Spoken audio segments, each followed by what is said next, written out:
Asalaamu calaykum waraxmatullaahi tacaala wabarakaatu. Soo dhawaada dhammaan akhyaarteena ku xiran janalkeena Kisber Option. Insha Allah halkan kaga hadli doonaa cashar ku saabsan sidaan idiin sheegayba habkii aan u samayn lahaa taxliilinta isbuuca soo socda iyo habkiin uga faa'iidaysan lahayn isbuuca soo socda taxliilinta. Insha Allah laba suxood oo sameeyey koodhkooda waan soo gelin doonaa, waan ka faa'iidaysan doontaan mid beri dhacaysa iyo mid maaragtay isbuuca soo socda dhici doonta haddii la idmo. Marka labada suxood ba insha Allah waxaan rajeynayaa inaad ka faa'iidaysan doontaan haddii la idmo. Labada suxood haddii la idmo waxay dhacayaan sida tan. Haddii aynu soo booqano bed history-geena waxaa inoo yaala shaxdan oo maaragtay ka kooban 13 naadi aan kuna tijaabiyey point 3 lacaga. Insha Allah haddii la idmo aan kasoo dilo $36 lacaga. Shaxdan waa shax aan ka taxadaray hubiyey horena shaxa iyadoo kale aan ku guuleystay waana shaxaan ka rajeynaya inaan iyada maaragtay ay noqoto shaxda koowaad aan ku guuleysanayo haddii la idmo. Shaxdan iyaduna waxa weeyaan shax kale oo aan isla iyadana qaabkan taa hore u diyaariyey aan iyadana u diyaariyey.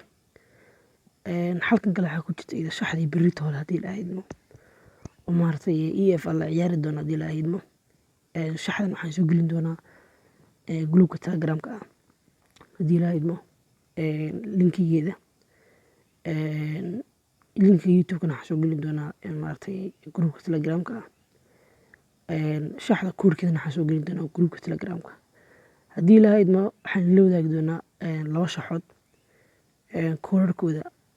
Waxaan rajeynayaa inaad ka faa'iidaysan doontaan. Dhalinyaro badan waxay dhaheen ustaad sidee maaragtay bed history-ga loo qaataa marka maaragtay ii sheegay sidee split-ka loo qaataa markii aad soo gelisid shaxda. Insha Allah waxaan rajeynayaa waxaad soo booqan doontaa meesha ay ku qoran tahay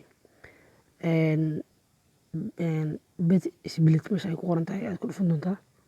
Markii aad sidaa u dhufatid waxaad ku dhufan doontaa halka ay ku qoran tahay falaadho goobada aan ku hayo calaamadda casaanka ah ayaa saa ugu dhufan doontaa. Kadib waxaa oran doontaa barta ay ku qoran tahay download bed split ayaa saa ugu dhufan doontaa. Kadib markaan saa ugu dhufatid aniga wuxuu igu leeyahay already no empty. Kadib okay haddaan idhaahdo wuxuu i oranayaa bed split koodh split-ka qaado. Haddii la idmo marka koodhkaas aad gelisid sidaa uu haddana listiga igu soo taxay shaxda ayuu kugu soo bixi doonaa haddii la idmo. Insha Allah waxaan rajeynayaa koodhka waxaan idiin soo dhigi doonaa groupka Telegram-ka haddii la idmo. Groupkeena Telegram-ka ana waxaan rajeynayaa in maaragtay uu noqdo meesha aynu mar walba inuu ku wada xiriirno mar walba aynu maaragtay iskala socono haddii la idmo. Labada casho waxaa arkayay dhalinyaro badan oo igula maaragtay ustaad weli wax ma soo dhigin maxaa dhacay.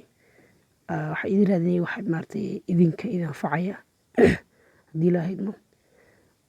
Waxaan soo gelin doonaa groupka Telegram-ka wax kasta oo maaragtay ku saabsan Kisbet iyo wax inaga faa'iideyno ah. Because of markii aan ku leeyahay wax inaga faa'iideyno ah haddii aan ku idhaahdo ciyaar walba waan iska soo gelinayaa adigana khasaarahaaga badan iyo ogow aniguna waxaan noqonayaa qofka mar walba adiga ku khasaaraya. Laakiin haddii aan wax faa'iido leh kuu keeno waxaad noqonaysaa mar walba qofka faa'iida anaga waxaan noqonayaa qofka faa'iidada horseedka u ah. Marka insha Allah waxaan rajeynayaa inaad taa isku fahnay. Haddii mar labaad haddii aan kugu celiyo waxaan ku idhaa haddii aan mar walba shax iska soo geliyo waxaan noqonayaa qofka mar walba adiga khasaaraya ka taliya. Laakiin haddii aan mar walba wax aan soo hubiyo kuu keeno waxaan noqonayaa qofka mar walba adiga ka taliya faa'iidadaada haddii la idmo. Fadlan waxaan rajeynayaa haddaad channel-ka cusub tahay inaad subscribe like and share taawatid. Groupka Telegram-ka linkigiisa hoos ayaa soo gelin doonaa haddii la idmo. Wassalaamu calaykum waraxmatullaahi tacaala wabarakaatu.